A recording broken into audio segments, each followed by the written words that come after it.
E aí, meu nome é Rico Stodia, esse é o canal da Codimension e hoje eu quero mostrar uma nova funcionalidade que está vindo aí com o Angular 17, que não foi lançado ainda, que se chama Control Flow Syntax. Essa aqui é uma nova maneira de escrever condições nos templates dos componentes e também loops, beleza?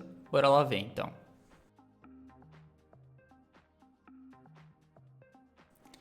Aqui eu tenho um projeto Angular 17 que eu criei usando a última Release Candidate que o Angular lançou, onde basicamente eu criei, como dá pra ver aqui na aplicaçãozinha, eu criei um appzinho que ele lista linguagens de programações e permite eu pesquisar, né, como se fosse uma biblioteca mesmo. Ó, por exemplo, vou botar aqui, ó, Python, apareceu aqui, ó, Search Results, Python. Se eu botar H aqui, o que aparece? Python. Então, por aí vai. Ó, aqui eu tenho, no primeiro aqui, eu tenho nova Control Flow Syntax. Então, basicamente, o componente, a lógica do componente é o mesmo. Inclusive, eu usei herança para construir esse componente. E a única coisa que muda realmente é o template. Nesse componente aqui de cima, o template é com a nova Control Flow Syntax. Um componente aqui de baixo, né, como dá pra ver, funcionando da mesma forma, como dá pra ver, ó, Python, Java, JavaScript, Java, usa a template syntax antiga, né, atual, dependendo da perspectiva, que usa ngIf e ngFor. Então, voltando aqui pro código, dá pra fazer um depara sobre como funciona. Ó, aqui no começo eu tenho um if e eu também tenho um else. Olha que legal. Agora com essa nova Control Flow Syntax a gente consegue realmente deixar muito declarativo, onde cada bloco deve funcionar, né? Deve ser renderizado, por exemplo. Aqui na template syntax que a gente tem, né?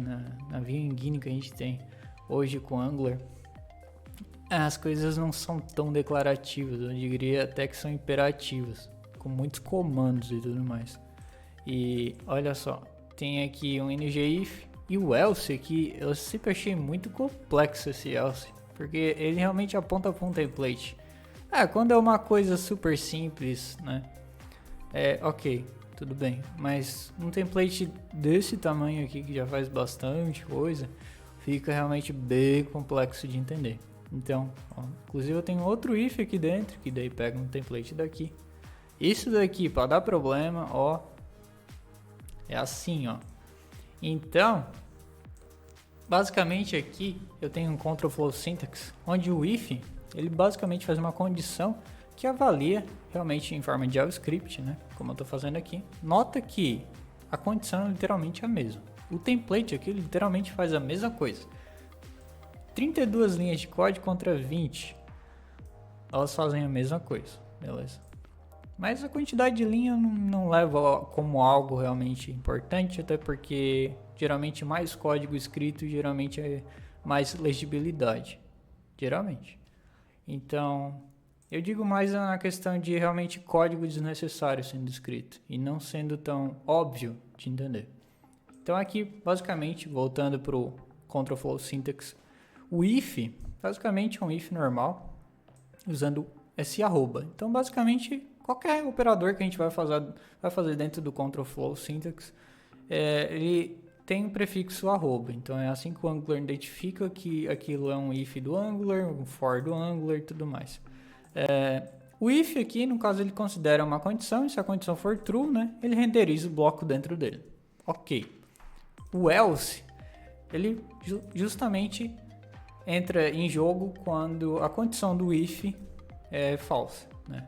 Então, quando a condição do if é falsa, ele renderiza o bloco que está dentro dele. Nesse caso aqui, seria a mensagem aqui, né, de quando ele não acha nada. No caso aqui, o campo ali, como dá para ver na condição, ele está pegando aqui, valor diferente de vazio. Nesse caso não é, porque não tem nada aqui. Então, ele renderiza o bloco do else. Entendeu? Beleza. Aqui dentro, no caso, quando eu digito alguma coisa, lá no input, ele tem um for, né? Padrão. E olha que legal, eu consigo usar a sync pipe aqui. É bem legal. Porque aqui basicamente eu tenho um observable onde eu vou lá, pesquiso as coisas lá e ele retorna o resultado dos livros. E isso daqui é um observable. Então eu pego, transformo isso em um fluxo assíncrono para um síncrono, né? Faço esse processo com o async pipe. Eu pego aqui o retorno síncrono, que no caso já é uma string, e renderizo aqui. Então, para cada item que vai ser encontrado, para cada linguagem de programação, ele vai renderizar esse bloco. Se ele não encontrar nada, tem um novo operador, que se chama empty. Eu achei muito massa isso.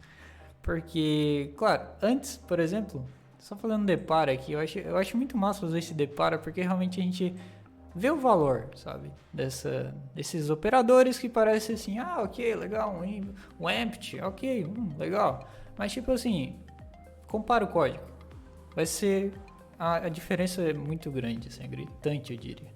Então basicamente, olha só, um empty, se não tiver nenhuma posição dentro desse for, né, se for realmente vazio essa lista, beleza, ele renderiza esse bloco aqui que está dizendo no items found.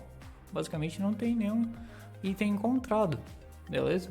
Então basicamente o que ele está fazendo aqui, ele vem aqui no template antigo, ele verifica, eu transformo isso para um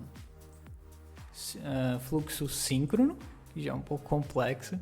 Então transformo isso para um fluxo síncrono, então pega o resultado aqui e aí eu consigo verificar como um array de fato, né? Se tiver mais de uma posição, ele renderiza aqui o bloco com for normal, tranquilo.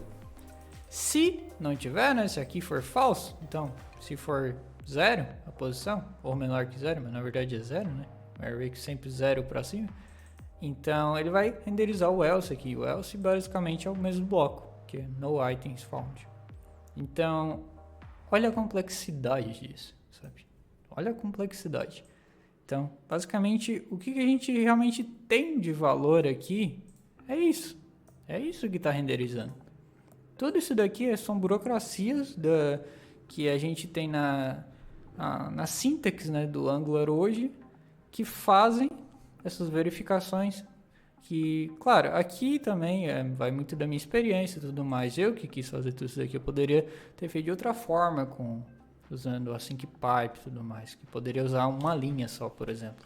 Mas eu prefiro usar dessa forma que fica bem fragmentado e mais fácil de entender o que cada linha está fazendo. Então, são bastante linhas de código que são complexas de entender. O for aqui, por exemplo, ele então, literalmente, nessa nova sintaxe, né, que está vindo no Angular 17, ele literalmente está fazendo um loop. E se a lista estiver vazia, ele vai renderizar o bloco que está indicando que, opa, essa lista não tem posições, então está vazia. Então fica muito prático, sabe? É tipo um comportamento óbvio que o Angular nunca teve. Então, muito massa. Outra funcionalidade muito massa é o track by. A gente conhece o track by porque ele é uma função, né? Onde basicamente a gente tem aqui esse operador aqui, track by, né? Ok.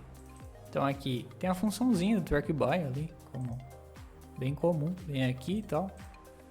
E aqui tem um item, daí a gente consegue botar por ID, geralmente por um indicador que seja único, né? Por exemplo, geralmente uma aplicação vai buscar coisas do back-end, então a gente vai botar o ID do item ali, né? Seja um usuário e tudo mais. Então para que realmente o NG4 consiga mapear as mudanças que acontecem na lista e tornar a renderização mais eficiente, né? Em vez de ter que destruir os blocos tudo de novo e recriar para que ele consiga ter um controle sobre o que está sendo renderizado. Com o track by ele consegue saber exatamente que linha precisa da alteração certinho. Então, dando um contexto, o track by ele serve basicamente para isso. Aqui basicamente a gente precisa de uma função, né? Como eu falei ali atrás. Uma função que a gente tem que escrever, né? Então, é um tanto complexo e bem chato isso. Eu pelo menos assim, sempre achei um saco escrever essa track by. E eu acredito que a maioria dos projetos nem escrevem essa track by justamente porque ela é chata de fazer. Então, é muito fácil de esquecer e tipo, beleza, tem que fazer boas práticas, ok, mas fica muito difícil de várias pessoas seguir essa linha de pensamento, de realmente esse compromisso, se algo não é fácil de fazer.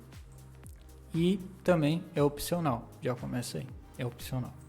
Então aqui na nova Control Flow Syntax a gente tem o track, que é basicamente um indicador que é obrigatório, se atente para isso, é obrigatório ter um track. Assim como no view, que ele pede sempre para fornecer um index, se eu não me engano, é um operadorzinho assim que eu não lembro agora, mas basicamente sempre que a gente cria um for dentro do view, ele pede para indicar um index ou uma propriedade de referência para ele fazer o track, né? Conseguir identificar as mudanças. Então aqui no Angular está seguindo a mesma linha de raciocínio. Basicamente ele pega e está perguntando, tá, beleza, tu tem essa lista aí, mas desse item que está sendo renderizado agora, qual é o valor que é sempre fixo? Qual é o indicador? Então, como é uma lista de strings, né? O próprio indicador aqui é string. No caso é o textinho que está sendo renderizado, né? Porque é uma lista de string, não tem um ID, não tem nada. Então aqui basicamente eu só digo, ó, é o próprio item.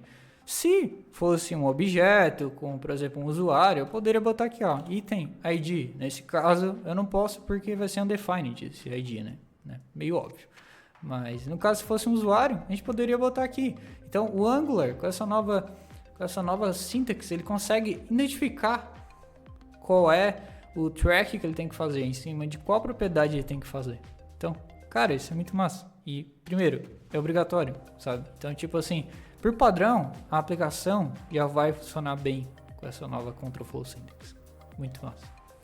Aqui, continua com a mesma sintaxe. Então, como dá pra ver aqui na direita, consigo consultar o index normal e aqui. Então, basicamente, a forma de consultar variáveis, né, de contexto dentro de um for são iguais, beleza? Tanto é que eu estou conseguindo usar aqui o index e tudo mais. Renderizou certinho. E aqui embaixo eu tenho um for, onde basicamente está renderizando linguagens também. E aqui ele é direto. Dá pra ver que ele é a mesma coisa, só que eu não botei nenhum tipo de complexidade, nem nada mais. Como dá pra ver, funcionando certinho. Ó. Ah, que massa. Eu achei muito legal isso, cara. Muito legal mesmo, assim, tipo, muito legal. Tem outro operador também, que é o defer, só que o defer, ele já tem um objetivo diferente. Ele entra com essa nova Control Flow Syntax, só que ele tem um objetivo diferente, que é de carregar, por demanda, blocos, né, de código dentro de um template, tornando o template mais leve, digamos assim. Entende? Então ele consegue carregar por demanda quando determinado bloco, quando determinada condição acontecer, ser verdadeira, ele carrega um bloco de HTML, digamos assim, né? Um bloco, podendo ser um componente, podendo ser um bloco de vários componentes e tudo mais. Então a gente consegue fazer um lazy loading de fragmentos de JavaScript através do defer. Então ele divide basicamente pedaços do template em vários e só carrega eles quando determinada condição acontecer. Mas esse é um assunto para o próximo vídeo. Então, basicamente, dando um resumão aqui, Control Flow Syntax, cara, é algo muito massa. Muito massa, tá ligado? Eu acho que o Angular, agora sim, eu sei que, pô, estamos na versão 16 para 17, mas tipo assim, eu acho que agora sim a visão do Angular realmente está melhorando em relação ao mercado, sabe? Porque muitas coisas que já eram óbvias, né? Tipo, até porque as linguagens de programação que eu e você provavelmente aprendemos a programar, eu pelo menos aprendi no Java, aprendi a programar no Java, na verdade Portugal, mas depois fui pro Java, no Java que eu realmente aprendi os conceitos de orientação a objeto e tudo mais. Então, a minha referência para a linguagem de programação é basicamente if, escrevendo dessa forma, e for dessa forma. Então, eu poder escrever essa sintaxe no template é muito simples, e ainda mais o template que geralmente ele tende a ter uma complexidade alta de renderização. E sim, o template precisa ser pequeno, só que, em componentes às vezes complexos, até em componentes de apresentação, é um pouco difícil fragmentar o componente em diversos componentes menores e manter a linha de raciocínio, manter todo aquele código entendível. Nomes bons ajudam e tudo mais, mas algumas vezes a gente precisa talvez escrever templates que tenham 15 linhas, sabe? 20 linhas. Claro, sempre tomar cuidado com isso, mas em alguns momentos a gente vai precisar escrever. E essa sintaxe aqui antiga do Angular não ajudava em nada nisso. Na verdade, ele basicamente era um ninho de bugs, assim. Tu cria isso daqui, eu tenho certeza que, tipo assim, 2 meses depois eu não vou nem lembrar o que isso daqui tá fazendo. E se alguém fosse fazer a manutenção disso, ficaria muito complexo. Provavelmente ficaria muito simples de introduzir bugs aqui. Então, com essa nova Control Syntax fica mais explícito, mais declarativo, menos comandos para a gente que está escrevendo código, menos coisas para ficar atento e mais a importância, a gente tem que ficar atento só no que o código realmente está fazendo. A gente sabe que o for vai renderizar um bloco, eu sei que o empty vai renderizar algo quando não tiver itens na lista. Então, sabe, tipo, simples, sabe? Então, muito massa. O Angular 17 está caminhando para algo que realmente foi muito necessário e, eu acredito, ignorado no Angular também. Então, é isso. O vídeo de hoje é sobre isso. Se você gostou, deixa um like, comenta. Qualquer sugestão é só comentar aí no vídeo, beleza? Até a próxima.